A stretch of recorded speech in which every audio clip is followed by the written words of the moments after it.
43.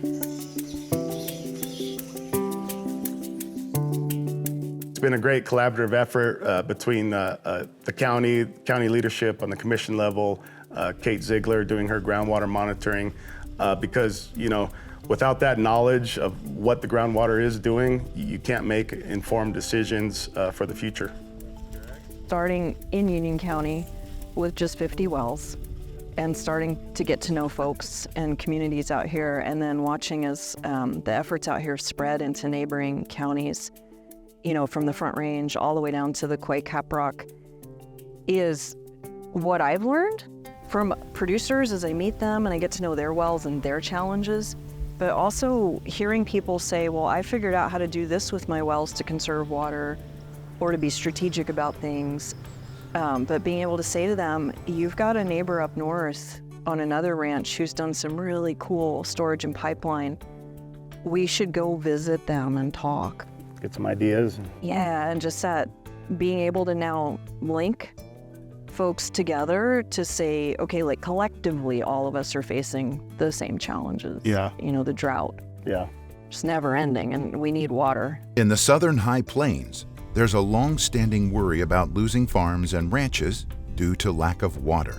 Excessive tilling and water use in the early 1900s, coupled with today's chronic drought, has led to increased erosion and degradation of soil health. In the eastern part of the county, that's more in the, you know, the Ogallala aquifer, so, you know, a little more groundwater there, but some wells there that used to produce, you know, 1,000 gallons a minute are, you know, cut in half at this point. So, you know, that's not sustainable for forever, obviously. So there's lots of irrigation still going on, but I think people have to adjust to recognize if the environment won't support what they're doing, they either need to change or find techniques to keep doing what they're doing with what we're talking about is water, with less water. When farmers can't continue to cultivate traditional crops due to groundwater depletion, the land still needs plant roots to hold it together. That's where alternative crops and pasture systems come in.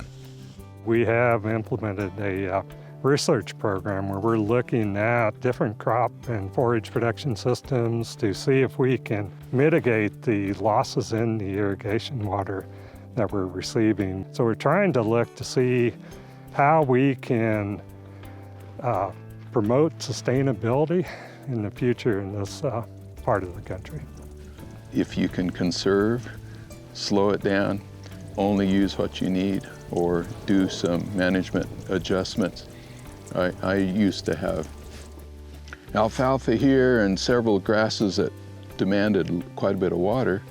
Well, I'm not doing that anymore.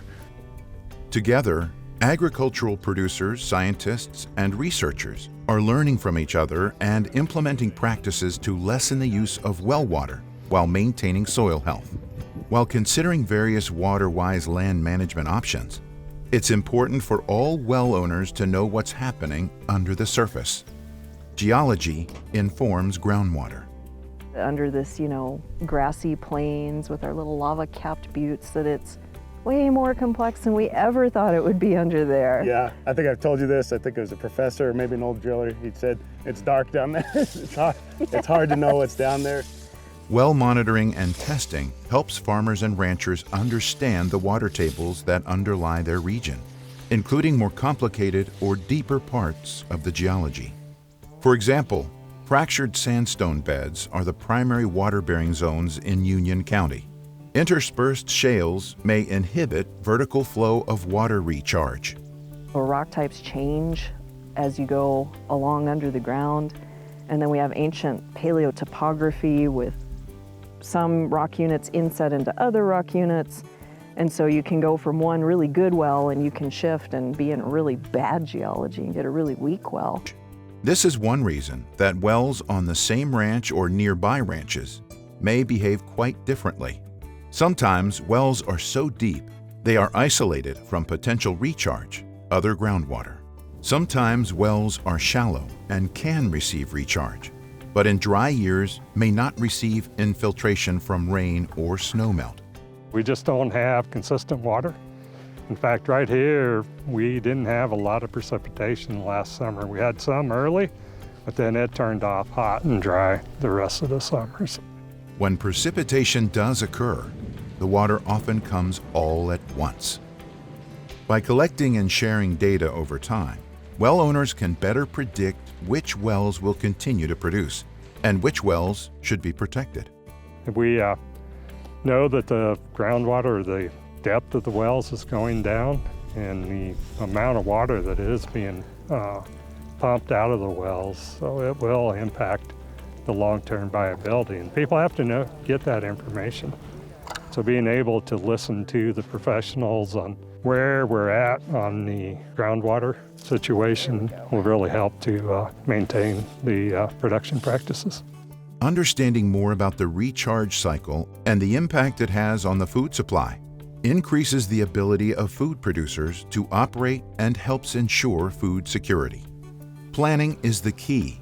Farmers, ranchers, and homeowners who rely on well water don't have certainty or security, but they can increase their knowledge, stay informed, and develop contingency plans. They choose to share data and learn from each other's data while managing resources for a sustainable future.